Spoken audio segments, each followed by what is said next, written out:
हाय लोगोफोर नोंथांमोनखौ आरोबाव आंनि बे गुबुन मोनसे गोदान भिडिअ बरायहरबावबाय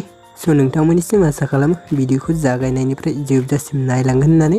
एक्चुअली नोंथांमोना मिथिखाबाय जानांगौ टाइटेल एबा थाम्बनेल नायनानै दिनै आं मा भिडिअनि सायाव सुंद' आपडेट लानानै फैदों एक्चुअली नोंथांमोन भिडिअफोरा गोरोन्थिफोर जालांब्ला नोंथांमोना गिबियावनो निमाहा होबानो जाबाय दे लोगोफोर एक्चुअली नोंथांमोन बर'नि फैनो गोनां गोबां आबुं सावथुन आरो बर' एलबाम्सफोरनि बागै मिन्थिबाय थानो थाखाय नोंथांमोना गिबियावनो आंनि गोदान चेनेलखौ सब्सक्राइब खालामना खाथियाव थानाय बेलनि आइकनखौबो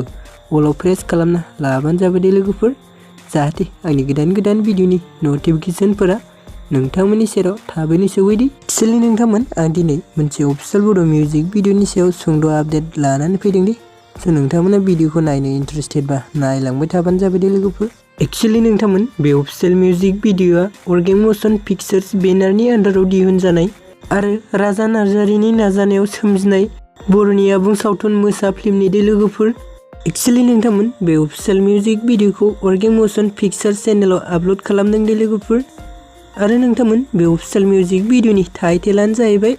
मा होननानै दे लोगोफोर नोंथांमोना जुदि बे अफिशियेल मिउजिक भिडिअखौ दासिमबो जुदि नायाखै अब्ला आंनि चेनेलनि गेजेरजोंनो नायहैनो हागोन दे लोगोफोर एक्चुअली नोंथांमोन जों बेयाव गुबै फाव खालामनायखौ नुनो मोन्दों लिंसार फुजि सुदिम सना बिबेक मनीषा विंकल शिवराज आरो गोबां जों बेयाव फाव खालामनायखौबो नुनो मोनबावदों दे लोगोफोर एक्चुअली नोंथांमोन बे अफिशियेल मिउजिक भिडिअनि मेथाइखौ रोजाबदों सोमखोर दैमारि आरो इलिसा बर' दे लोगोफोर एक्चुअली नोंथांमोन रिलेक्स एन्ड टिउनखौ होदों सोमखोर दैमारि होदों दे लोगोफोर स्ट'रि एन्ड स्क्रिप्टखौ खालामदों राजा नार्जारि दे लोगोफोर आरो बिथाङानो डाइरेक्टखौबो खालामदों दे लोगोफोर नोंथांमोन दिनैनि सुंद' आपडेटआ बेखिनियानोमोन दे लोगोफोर नोंथांमोन भिडिअखौ बेखिनिसिम नायनायनि थाखाय नोंथांमोननिसिम रोजा साबायखर थाबाय दि भिडिअखौ मोजां मोनदोंबा लाइक शेयार साबस्क्राइब कमेन्ट खालामबानो जाबाय दे लोगोफोर